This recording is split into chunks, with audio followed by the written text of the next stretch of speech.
Eclesiastes capítulo 7. Meu sangue garante vitória. Versículo, a partir do 20.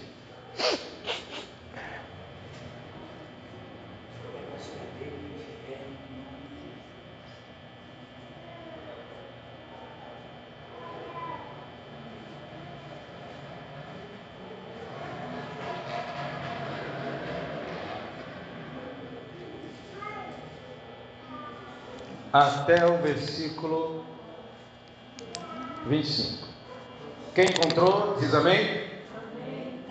Diz assim, a partir do 20: Contudo, não existe um homem tão justo sobre a face da terra, que saiba fazer o bem sem jamais pecar.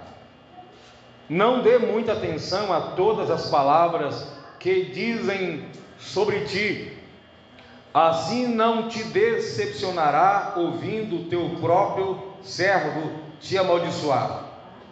Porquanto em teu coração sabe que também tu já falaste mal de teus companheiros muitas vezes.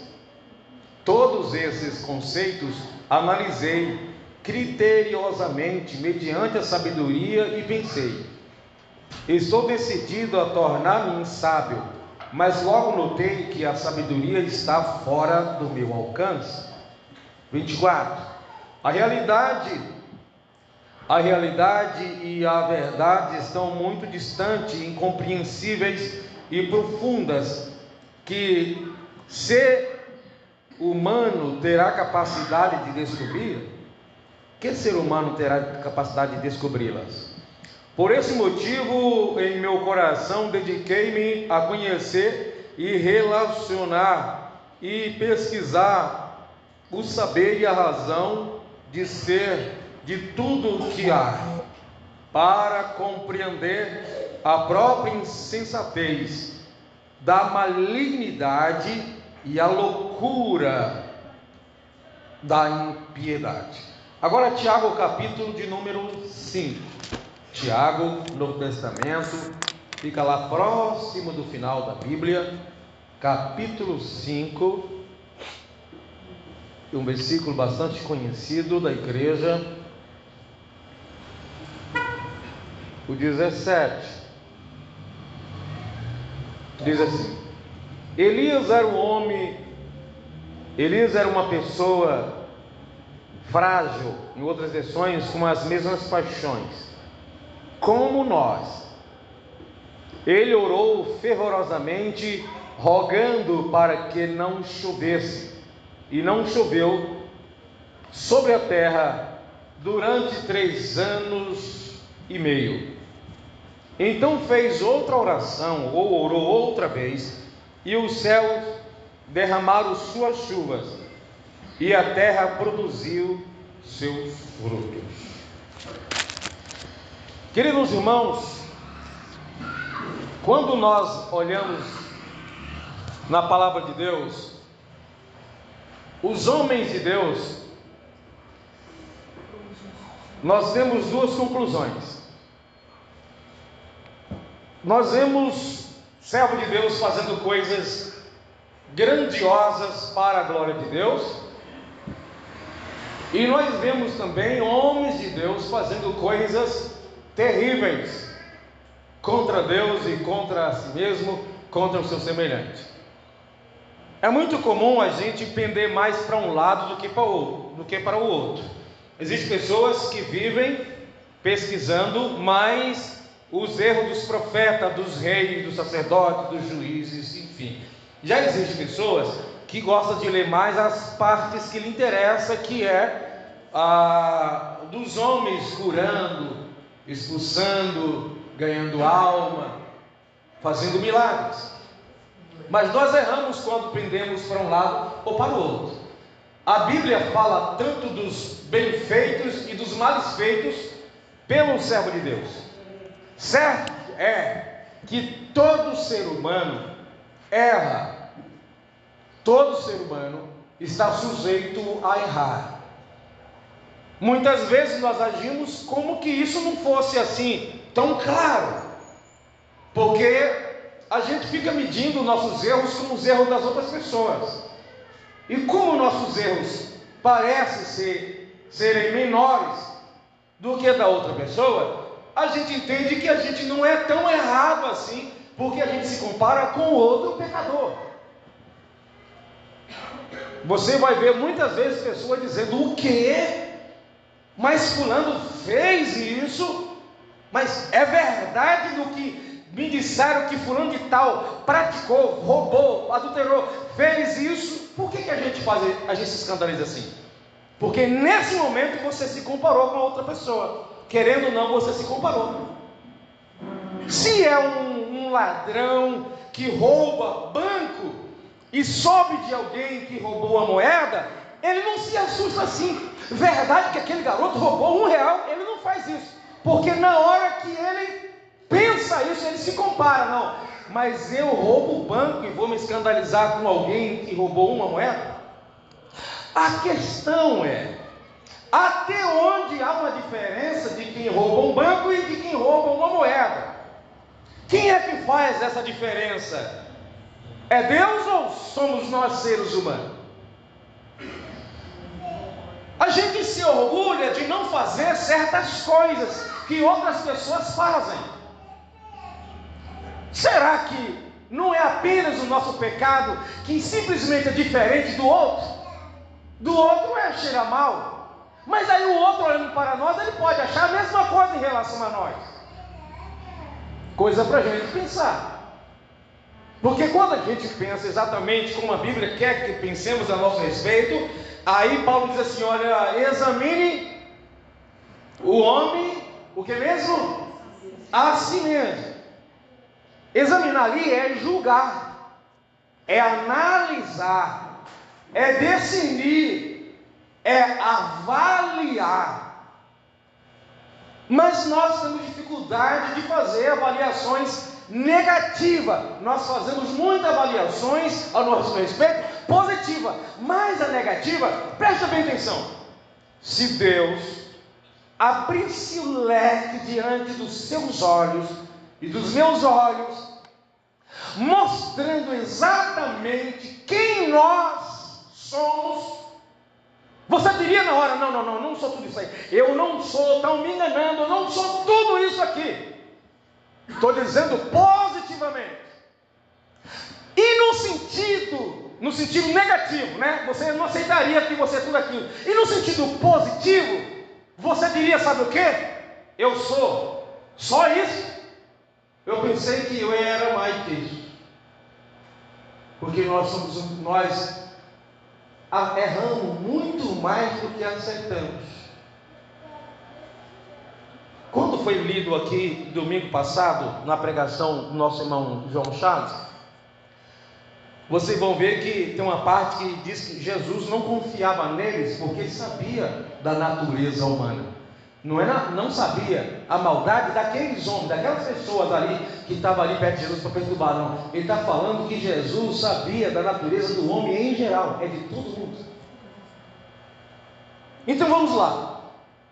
Você se lembra de um homem de Deus na Bíblia que cometeu erros? Eu acredito que todos nós lembramos de alguém. A questão é, quando a gente vê o erro de alguém na palavra de Deus, registrado na Bíblia, a gente subestima os nossos erros. A gente admite, pelo menos de boca para fora. Se eu perguntar com qualquer grupo, quem aqui tem certeza que peca, que erra, que é falho, irmão, todo mundo vai levantar a mão, mas nem sempre esse levantar a mão corresponde a uma realidade que nós sentimos. É para a gente não ficar feio. Olha, sou eu não levantei a mão, vai dizer que eu sou arrogante.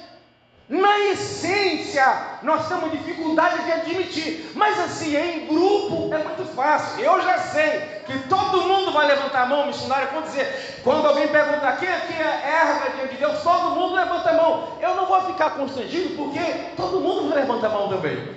Mas às vezes eu nem penso em levantar. Eu estou consciente mesmo, de fato, que eu entristeço a Deus, que a natureza humana minha é propensa ao erro. Homens de Deus também erram. E nós temos dificuldade de enxergar isso com o olhar bíblico. Você vai ver pessoas que são mentirosas, que são avarentas. Aliás, eu não sei qual é pior, se o avarento ou se é o mentiroso. O avarento é aquele que é apegado ao dinheiro. Mas se você comparando uma pessoa, ela é verdadeira, mas ela é agarrada ao dinheiro, você diria que o mentiroso é pior. Só que o avarento é aquele que substitui Deus. E aí? É grave ou não é? Qual é o avarento? Aquele que é apegado às coisas materiais. A Bíblia diz que a avareza é o pecado de idolatria. E o que é idolatria? Substituir Deus por alguém. Quando eu dou valor para algo, esse valor que eu deveria dar para Deus, eu estou colocando alguém no lugar de Deus. Isso é idolatria. Então você percebe como isso é tão grave? E uma das qualidades para ser obreiro, na Bíblia, por exemplo, é não ser avarento. Interessante que lá não diz que não deveria ser mentiroso, para você ver tanto como que é. Quando a gente lê lá em Provérbio, várias qualidades negativas que Deus aborrece, e a sétima ele abomina. A sétima é aquele que semeia a contenda entre os irmãos. Mas antes disso tem aquele que derrama sangue, pés que correm para o mal.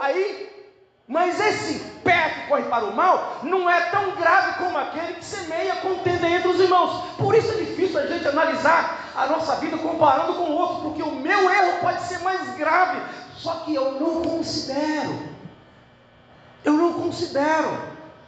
que é mais grave.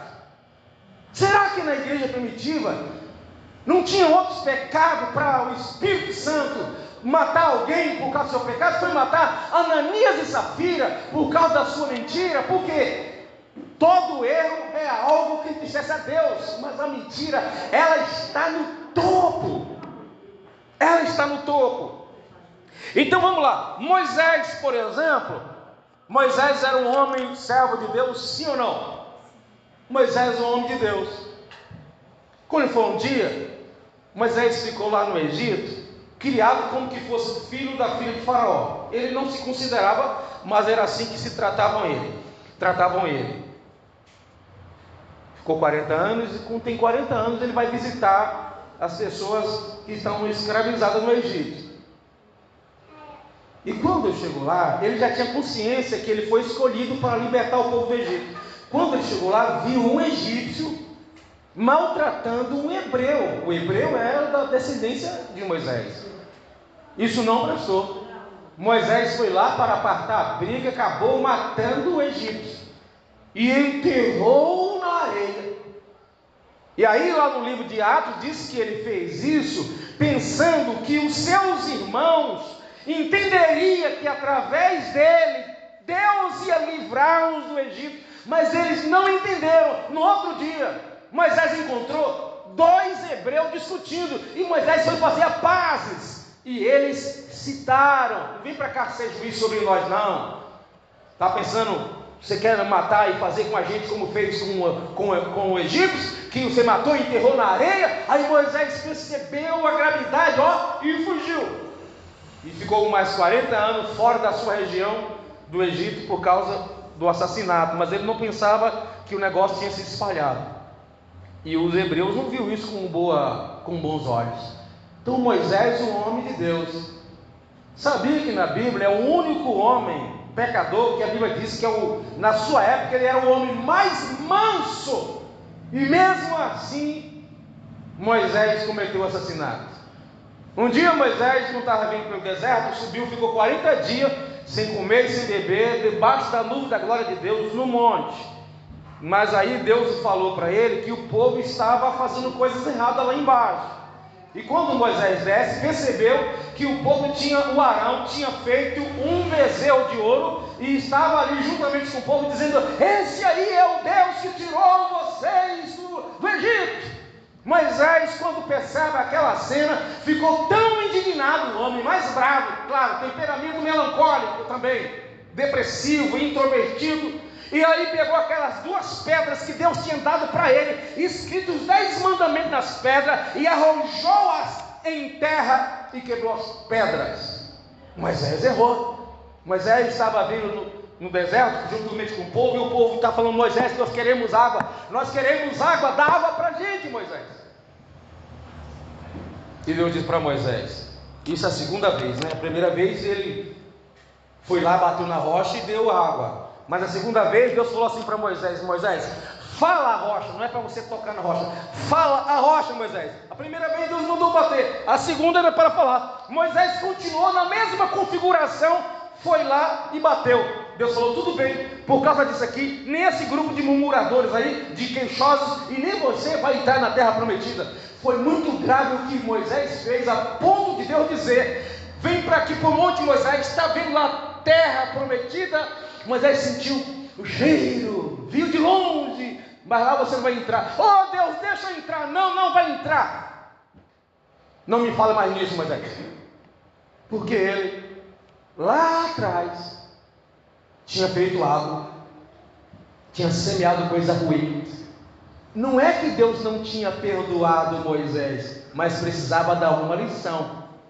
Com isso a gente aprende que o que a gente fez, Deus perdoa, mas não significa que a gente não vai pagar consequências.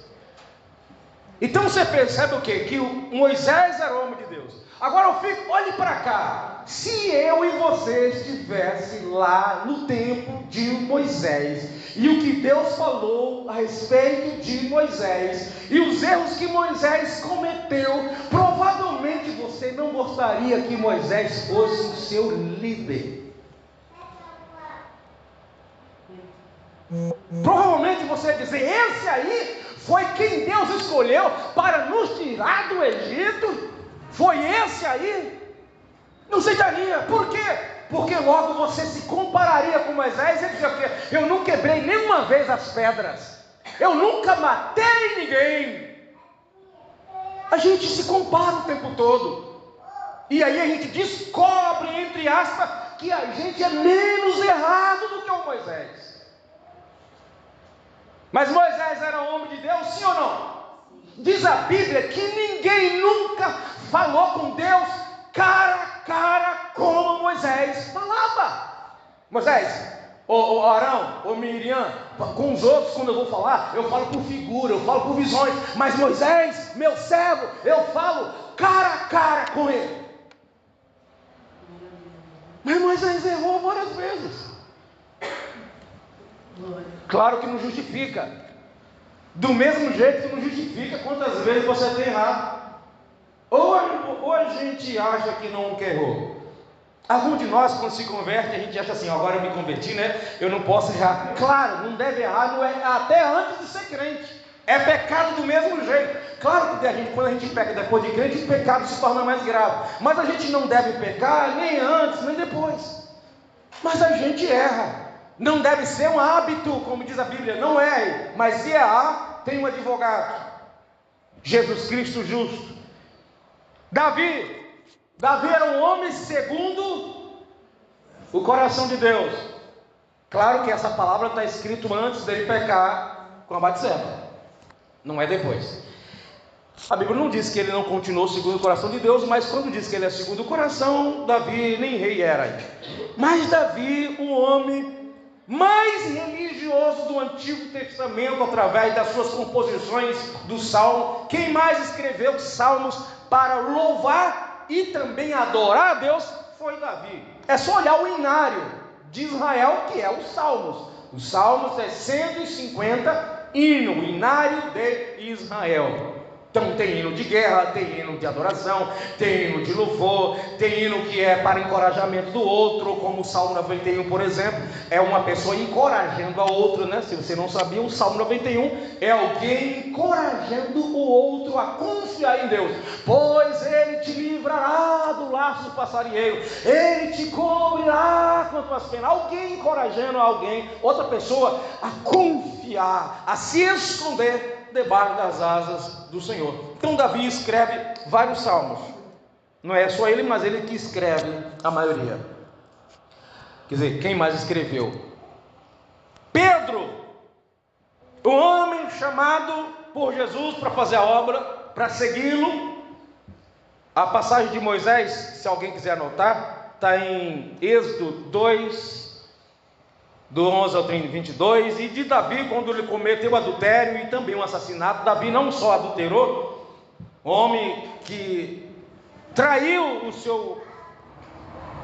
um dos melhores soldados, Urias, um abuso de poder, abuso de autoridade, faz uma armação para que o seu soldado morra na guerra. E aí a gente acha tudo isso horrendo, e é horrendo, principalmente porque a gente não tem feito o que Davi fez, principalmente por isso. A ideia não é considerar horrenda por causa disso, mas a gente sempre se assusta com algo que a gente nunca fez, e quando alguém faz, e ainda quem? Um homem que antes Deus disse: achei Davi um homem segundo o meu coração. Mas Davi errou. E eu quero dizer para os irmãos, não significa que nós vamos fazer o que eles fizeram, exatamente os mesmos erros. Mas eu quero dizer para vocês que todos nós aqui, sem exceção, corremos o risco de errar, de decepcionar um ou outro, de escandalizar o Evangelho. Igualmente esses homens, eles não foram homens superior a nós. Pedro andou com Jesus. Pedro era o discípulo mais próximo de Jesus, no sentido de diálogo, de conversar. João era no sentido físico. João, fisicamente, as mesas daquela época eram diferentes da nossa. As pessoas, quando sentavam à mesa, na verdade ela era deitada, não era sentada. Ela se inclinava num divã, tipo de um sofá sem encosto, onde se inclinava encostava o cotovelo sobre aquela mesa em forma de U, os pés ficavam para trás, enquanto a refeição era usada apenas a mão direita, que ficava no meio, todo mundo pegava na mesma vasilha o bocado, em alguns casos colocava pedaços de pães entre os dedos, para quando pegar uma comida que tinha muito caldo, o caldo ficar naquele pão, no caso comer esse pão com alguma coisa do tipo. Por isso Jesus fala: aquele que pegar um bocado molhado comigo, falando de Judas.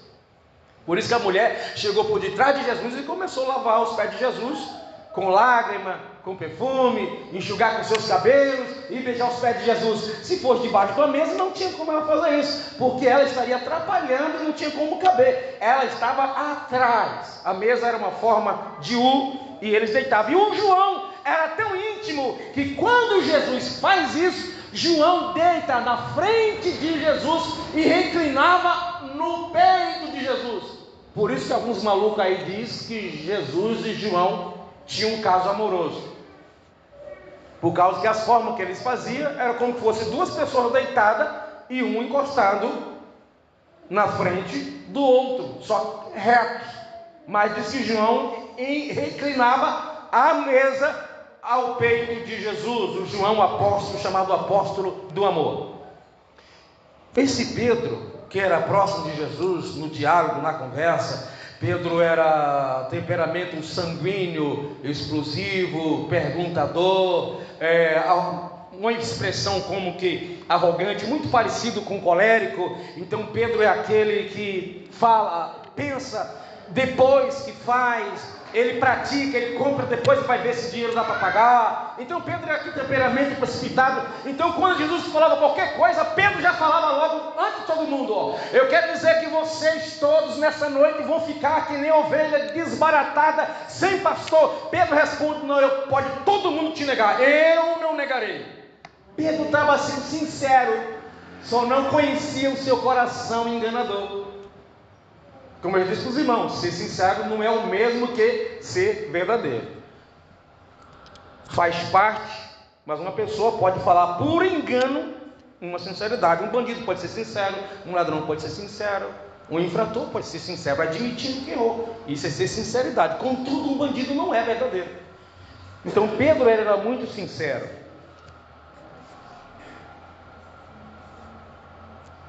Então, como nós lemos, na verdade não há homem justo sobre a terra. Mas aí você pode perguntar assim, pastor, mas aí a Bíblia fala de Jó e de outros homens que eram justos. Quando fala que não há justo homem, nenhum sequer, está falando justo por si mesmo, por suas obras. Se você andar com uma outra pessoa e pedir para a pessoa analisar você, qualquer um de nós, pedir, dá liberdade para a pessoa analisar, só que a pessoa vai ter que andar com você em todo lugar, exatamente em todo lugar, na cama, no banheiro, em todo lugar, só para te analisar, e você vai fazer de tudo para fazer tudo certinho. Depois você vai ver, se essa pessoa tiver discernimento e maturidade, ela vai conseguir apontar várias coisas que você falhou e que você não percebeu, mesmo um ser humano julgando o outro. Porque por si só nós não somos. Agora, quando a Bíblia diz que alguém é justo, isso fala da nossa dedicação ao fazer o correto em relação às pessoas. Segundo, nós somos justificados por meio do sacrifício de Jesus, que quando Ele morreu na cruz, levou o castigo que nos trouxe a paz, estava sobre Ele, e agora quando alguém diz, eu me rendo às palavras de Jesus, Jesus me aceitou. Quando isso acontece, a pessoa arrepende dos seus pecados e deixa seu pecado, essa pessoa é vista agora, por causa da morte de Jesus, como alguém justificado, como que nunca tivesse errado. Não é que você não errou, a justificação é, Deus olha para nós, como que a gente nunca tivesse errado, porque o sacrifício de Jesus apaga todos os nossos pecados. Então quando você se rende a Jesus, Ele fala, olha, toda a sua dívida daqui para trás fora quitada na cruz. Então você é justo porque você não tem nenhum erro mais registrado. Não é que você nunca errou, é que a sua dívida foi paga. Dívida que você contraiu, que eu contraí, foi paga. Eu já me endividei. Mas como alguém foi lá e pagou a minha dívida, agora ninguém pode dizer que eu estou endividado, porque Jesus lançou sobre si a nossa dívida. Então, quando olhamos para o erro dos homens na Bíblia e nos comparando, aí você faz a mesma coisa com os homens de hoje. Responda para mim, os homens de hoje correm o risco de cometer os mesmos pecados de Moisés, de Davi e de Pedro, né? O Pedro que negou a Jesus, que alguém fica dizendo, eu nunca neguei Jesus. Será que nunca negou mesmo? Já estudou o que significa negar Jesus? Às vezes não. Mas será que os homens de hoje não são sujeitos, que nem Moisés, Davi e Pedro, cometer os mesmos erros que eles pecaram? Sim ou não? Sim ou não? Amém? Dificuldade de responder, né? E aí, quando eles pecaram, como foi que Deus reagiu? Você percebe que não foram igual? Que Deus não tratou todos eles da mesma maneira?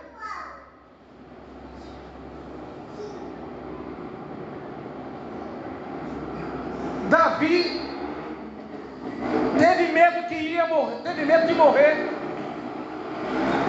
E quando ele está com medo de morrer, quando o profeta vai lá e falar com ele, olha, teu pecado foi perdoado, o único problema é que a espada não vai apartar da tua casa, mas você não vai morrer, porque o pecado de Davi, segundo a lei do próprio Deus, ele deveria ser apedrejado pelas testemunhas, as pessoas que viram ele trazendo a mulher, seriam as primeiras pessoas a jogar pedra. Na lei de Moisés diz que ele teria que ser apedrejado, ele e a mulher que não tinha nada a ver, foi levada, mas ela era casada. Pastor, o que ela poderia fazer? Na lei de Moisés, ela deveria gritar, pedir socorro. Mas como ela não gritou, uma moça virgem foi pega por alguém que cometeu um estupro, e ela não gritou, ela seria apedrejada. Mas se ela gritasse, era só ele, seria apedrejado. Já ensinava até, em caso de abuso, como você faz? Em caso de estupro, em caso de adultério, o que você vai fazer para poder você escapar? E se você matar por engano, o que fazer? Você tem que agir de acordo com a lei, para que não seja condenado. Então, nós sabemos a probabilidade de eu e você cometer os mesmos erros, você e eu, é grande. Para que isso não aconteça, se faz necessário a gente permanecer aos pés da cruz. Pastor, o que importa saber dessa possibilidade? É vigiar e ser misericordioso quando encontrar alguém que cometer tais erros que esses homens cometeram. Pedro negou Jesus, Pedro jogou praga em Jesus. Eu não conheço, seria mais ou menos assim, eu não conheço esse peste, seria mais ou menos isso, com uma linguagem brasileira. Pedro não conhece quem é, e falou palavras que não deveria ser dita. E Jesus encontra Pedro e fala: Pedro, tu me amas? Pedro, tu me amas? Pedro, tu me amas? E Pedro não conseguia responder as perguntas de Jesus. E Jesus falava assim para Pedro, mesmo com a dificuldade de responder: cuida das minhas ovelhas. Agora, irmã Fernanda, se eu conhecer alguém que negou a Jesus que nem Pedro, e no outro dia eu falo, você vai ser o pastor, eu seria crucificado. Você percebeu? O que é que Jesus está fazendo para Pedro? Pedro nega Jesus 3 vezes. Jesus diz: antes o galo cante 3 vezes, você vai me negar, Pedro. Eu não vou negar, não. Eu estou disposto a morrer por ti. Não vai morrer por mim, não. Você vai negar. E Pedro foi curioso, ficou lá esquentando perto da fogueira, soprando. E alguém chegou: tu parece com ele, tu fala que nem ele, deve ser um deles. E Pedro negou as 3 vezes. Daqui a pouco está Jesus saindo, daquela olhada assim para Pedro, e aquilo tocou no coração de Pedro, e Pedro foi chorar amargamente. Mas cada um reage de um jeito. O Judas também traiu Jesus, deveria ter se arrependido, teria alcançado misericórdia, mas ele não se arrependeu, ele teve apenas remorso. Ficou tão com remorso que pegou aquelas moedas que ele tinha entregado a Jesus, 30 moedas, jogou as moedas lá no pátio, falou: eu traí sangue inocente, barrou uma perna numa corda no pescoço, a corda quebrou, se espincou em cima das pedras, e as pedras abriu a barriga de Judas e derramou. Está escrito lá no livro de Atos. A diferença está como a gente reage quando a gente erra. Aquele que confessa e deixa alcança misericórdia. Então a gente olha para eles como que eles fossem assim. A gente admite, ele é homem de Deus, mas faz coisa mais grave do que eu faço. Primeiro, será que são mais graves do que o que eu faço? É o que a gente acha. Mas já pensou? Mas aí é o conceito nós agora com o conceito dele lá. Observe bem, o olhar de Deus é diferente do nosso. Você sabia que tem muitos cristãos que Deus considera eles como homicida, nunca ter matado alguém? Tem muitos irmãos da igreja que Deus considera como homicida. Quer ver? Vocês acham que um cristão, a gente pode encontrar algum cristão por aí que odeia seu irmão, sim ou não? E aí João disse lá na sua epístola: aquele que odeia seu irmão ainda está em trevas, nunca conheceu a Deus, a salvação não permanece nele, ele é homicida, e sabemos que nenhum homicida entrará no reino do céu. Homicida é quem mata. A pessoa fala: eu nunca dei um tiro, nunca dei facada. Mas você, quando vê a pessoa que te fez alguma coisa ruim, você fica pisando nas pontas dos pés, e daqui a 30 dias do mesmo jeito, daqui a 50 dias, a Bíblia diz para a gente não deixar a nossa raiva passar nem de um dia para o outro. E tem gente que fica com raiva do outro vários dias. Aí a Bíblia diz: você, meu servo, ora, jejua, tu prega, tu ganha alma, mas tu é um assassino. Homicida, quem mata é assassino.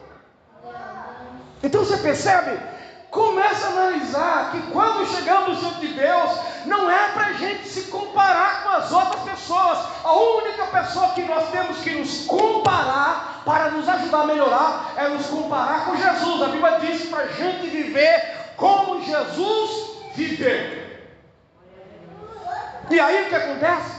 Quando a gente se comparar, a gente vai perceber: eu estou longe de chegar lá. O que é que você faz? Você continua correndo, porque nós não somos perfeitos, mas a nossa corrida é para ser, mesmo não chegando. Lá em Mateus 5,48 diz assim, ó: sede perfeito como é perfeito o vosso Pai que estais no céu. A Bíblia diz que os dons espirituais são dados para o aperfeiçoamento dos santos, a fim de adquirir uma estatura igualmente à de Cristo, aqui na terra. Lá em Efésios capítulo 4, 12 aproximadamente por ali. Eu não sou perfeito mesmo, mas tem que correr para lá. Eu não cheguei ainda, mas eu tenho que continuar batalhando. Então quando a gente olha para eles, a gente subestima o nosso mal. O nosso mal diminui diante do mal de Davi. Aí a gente vê eles com as coisas muito graves. Não é essa a visão que Deus quer que tenhamos. Mas quando chega na parte positiva, como é que a gente vê? Esses homens de Deus, Tiago 5,17 que a gente leu. Elias era homem sujeito as mesmas paixões que nós, orando pediu que não chovesse por 3 anos e meio, por 3 anos e 6 meses, e não houve chuva. Depois orou para que a chuva voltasse. Aí a gente superestima, a gente subestima, diminuindo o nosso erro, comparando com o erro dos profetas, dos reis, dos juízes.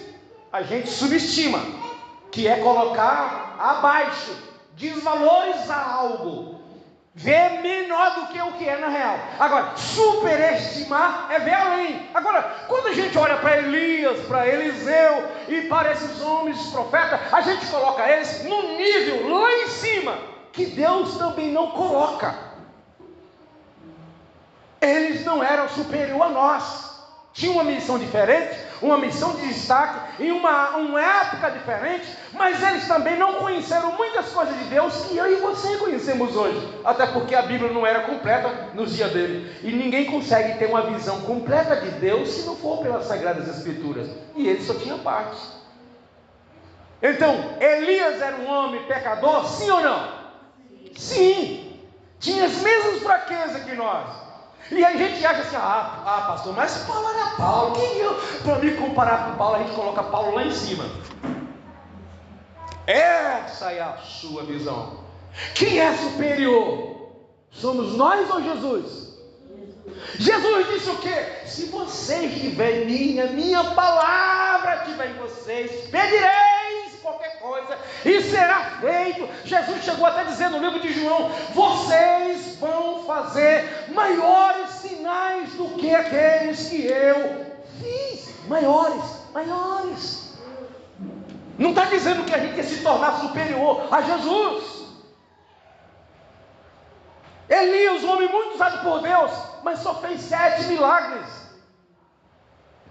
Eliseu fez 14. Por isso ele pediu porção dobrada do teu espírito. Ele então fez 14 milagres. O último ele já tinha morrido. Foi quando colocaram alguém, um defunto, onde estavam os ossos de Eliseu. E o defunto ressuscitou. Quando a gente está na presença de Deus, vidas continuam sendo influenciadas até mesmo depois da nossa partida. Mas isso não é grandeza nossa. Isso é projeto de Deus. Glória a Deus. Paulo foi o que foi por causa de Jesus. Daniel foi o que foi por causa de Deus. Os apóstolos foram o que foram por causa de Jesus. Só que o mesmo Jesus que estava com eles, ele continua conosco também. Aí a gente se compara outra vez. Quem sou eu para mandar o paralítico levantar e o paralítico sair pulando. Mas o que é que tinha neles diferente de nós? No sentido de superioridade, nada. Eles simplesmente eram obedientes. E obediência essa que não tirava deles a sua debilidade, suas fraquezas, e que nós podemos também, como eles, crer no milagre. A diferença está, eu decido crer, eu me disponho, eu me consagro, eu me lanço na presença dele, e aí ele vai fazer. Que nem Billy Graham, que é do nosso tempo. Billy Graham não é do tempo da igreja primitiva. O Billy Graham foi o homem que mais ganhou alma no mundo até hoje. Mas um dia, quando ele viu a marca do joelho de alguém no chão, e perguntou o que era aquilo, ele falou: isso aqui é esses 2 buracos aqui nessa madeira, nesse assoalho, é de um homem que orava muito. Então ficou 2 buracos onde o joelho dele ficava. E ele era uma criança ainda, e as pessoas continuaram. De repente sentiu falta do Billy Graham, e aí foram atrás do Billy Graham. Está o Billy Graham lá, aquela criança pequena, com 2 joelhos dentro do buraco, onde estava o homem de Deus que já tinha morrido, orava, e falando que ele queria ser alguém importante no reino do céu. E sabe o que aconteceu? Billy Graham foi o maior evangelista até agora. Então a gente, quando olha para os heróis da fé, ao invés da gente achar que eles são superiores a nós, não entender que da mesma forma que o que Deus fez por meio deles, poderá também fazer por meio da igreja atual. Isso depende de como eu decido. Se eu falar assim: Deus, a partir de hoje eu quero ser muito usado por ti na palavra. Você tem a chamada? Tem. Então se consagra para você ver o que vai acontecer. Senhor, eu quero, quando eu passar na rua, colocar as mãos nos possuídos de demônio e ele ser liberto. Então busque a Deus e Deus vai usar você maravilhosamente. Agora, meu Deus, eu quero ser usado por ti para libertar os cativos. Quando alguém está endemoniado, você faz de tudo para não ir lá. Tem gente que não fala para a gente, mas eu sei que tem gente aqui nessa noite que tem um medo enorme de se aproximar de gente possessa. Isso é muito fácil da gente saber, mas não vou dar dica para ninguém não. Você está entendendo? Senhor, me usa, mas tu quer que eu te use como? Tu foge de tudo aquilo, dos caminhos que eu quero te levar. Senhor, me usa para alimentar o faminto.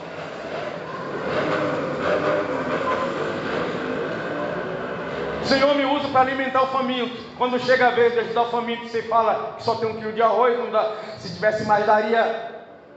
Se você quiser, você ia dividir o que tem. Pegar ele no meio e rachar. Porque Deus vai te testar. É na hora que você achar incapaz. Porque Paulo diz assim: olha, não que sejamos capazes de fazer alguma coisa por nós mesmos, é Ele que nos capacita. Então se coloque nas mãos de Deus. Aleluia. E você vai ver as maravilhas acontecer, porque quem faz é Deus. Tem coisa que Deus capacita você para fazer, e tem coisa que você faz, e enquanto faz Deus te capacita. Tem coisa que Deus te capacita antes.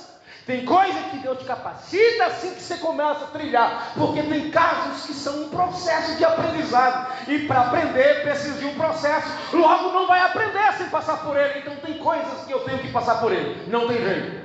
Como a gente sempre fala aqui. Quem aqui acha que precisa ser mais paciente, diz amém. Amém. Todo mundo, né? Mas aí você tem que estar sujeito às tribulações. Eu quero ser paciente, ó Deus, me dá paciência, Senhor. Aí Deus fala: tudo bem, vou colocar alguém soltando fogos lá na calçada da tua casa, para ver como é que vocês... Vou colocar a bicicletinha na tua porta. Como é a bicicletinha? Tem um rapazinho aqui que tem uma, né? A bicicletinha...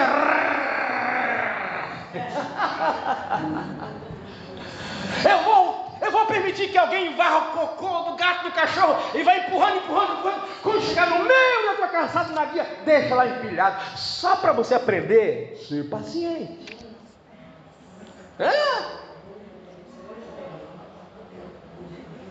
Qual é o processo? Você quer ser usado por Deus, Deus pode te usar, mas tem que passar pelo processo, meu irmão. Tem que passar. E aí depois que passar, a Bíblia diz o quê? Que Jó foi um homem paciente. E veja o fim que Deus lhe deu, porque Deus foi misericordioso com ele. Tu acha que Jó suportou tudo aquilo porque ele era o cara? Não! A Bíblia diz no Novo Testamento que ele foi paciente, mas diz que ele foi paciente porque Deus foi misericordioso com ele. Se Deus não estiver com a gente, irmão, não tem paciente. Então ser paciente, sabe o que é? É depender de Deus, é entregar nas mãos de Deus. Como diz o salmista, que ele esperou, ele clamou a Deus, e ele fez isso com paciência. Esperei com paciência. Porque a gente espera, tem hora que não tem jeito. Você tem um único ônibus para trabalhar.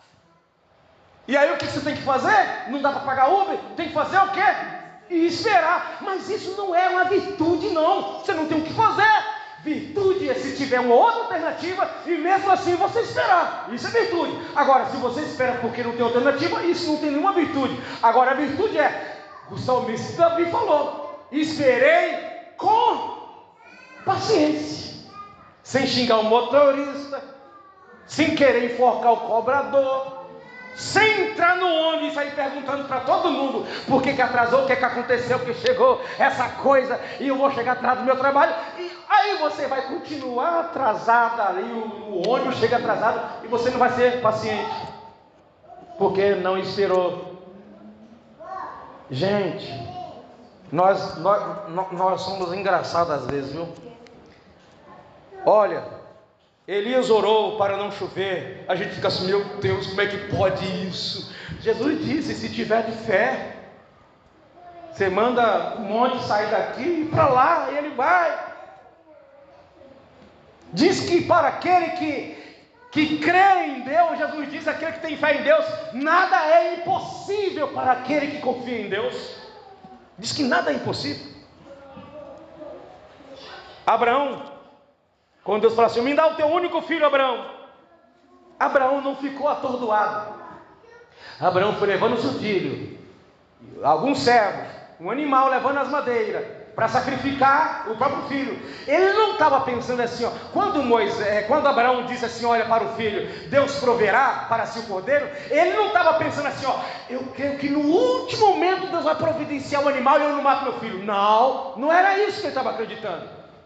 Se você ler lá em Hebreus capítulo 11, do 17 e 18, disse que ele acreditava que Deus poderia levantar o seu filho da cinza. Eu vou matar o meu filho porque Deus pediu, mas como ele dá promessa, eu sei que Deus é poderoso para ressuscitar e eu vou voltar para casa com meu filho vivo. A ressurreição será hoje. Ele falou para os criados, fica aqui, eu e meu filho, nós iremos e voltaremos para vocês. Abraão estava acreditando que ele ia sacrificar e voltar. Aí quando você vê em Hebreus, fala que ele acreditava que Deus poderia suscitar o seu filho da cinza, meus irmãos.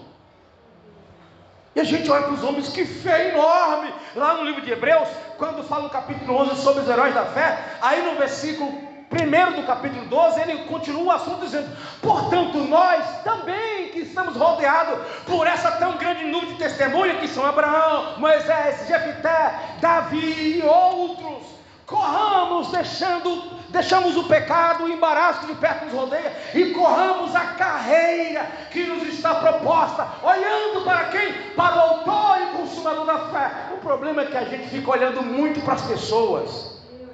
Quase todo dia agora a gente tem uma história para ouvir ou para contar de alguém, e geralmente história ruim. Pode observar. Qual é a história que você conta com alguém depois que assiste um jornal? Só foi coisa ruim que passou? Não, o problema é que as que nos marcam são as coisas ruins. Olha, tinha umas pessoas que estavam lá na Amazônia, enfermeiro, voluntário, cuidando dos doentes. Aí daqui a pouco passa lá e apareceu um outro enfermeiro matando os doentes. Qual é a história que você conta depois para as pessoas? Você viu? Tem um enfermeiro matando as pessoas. Mas a história que teve outro enfermeiro curando, a gente não conta, meus irmãos. Demora muito para contar. Está vendo como o mal é como imã? Quando você vê uma coisa ruim, aquilo abre teus olhos, sabe o que é isso? Te atraindo. Porque em você também tem um pouquinho daquele negócio lá. Só se manifesta de forma diferente. Só se manifesta de forma diferente. Está vendo como eu falei no começo? Talvez o meu pecado que muda para o seu seja, não estou afirmando, porque o meu pecado pode ser diferente do seu. E aí o meu acho que é mais leve, e você já pensa que o seu é mais leve, e no final fica todo mundo jogando pedra contra o outro, e a Bíblia diz o quê? Nós não temos que lutar contra a carne e nem contra o sangue. Quando nós entendermos que aqueles homens erraram e nós corremos o mesmo risco, aqueles homens foram usados e que Deus poderá nos usar da mesma maneira, a gente vai se aquietar cada um no seu canto e tentar compreender e perdoar mais um ao outro. Eu não estou falando de rebeldia, do quanto mais que insiste no pecado, que peca hoje, que peca amanhã, porque esse até o próprio Deus bane da sua presença. Eu estou falando de pessoas que correm o risco de cair em deslize. Geralmente quando alguém na igreja erra, antigamente a igreja deixava explicitamente os pastores. Hoje se evita o máximo. Não é para não escandalizar, é para que não apareça um monte de gente com uma funda na mão. Lembra da mulher adúltera? A gente precisa continuar ouvindo aquela voz que Jesus falou para eles: quem não tem pecado, atire a primeira pedra. Porque eu admito que eu estou cheio de falha, mas quando você falha eu digo: mas como é que pode? Você não acabou de dizer que você é falho também? Mas o meu não é igual ao dele. Está vendo que eu só comparei o meu com o dele, aí eu acho que o dele é mais grave? Mas ele olhando para mim pode pensar o mesmo.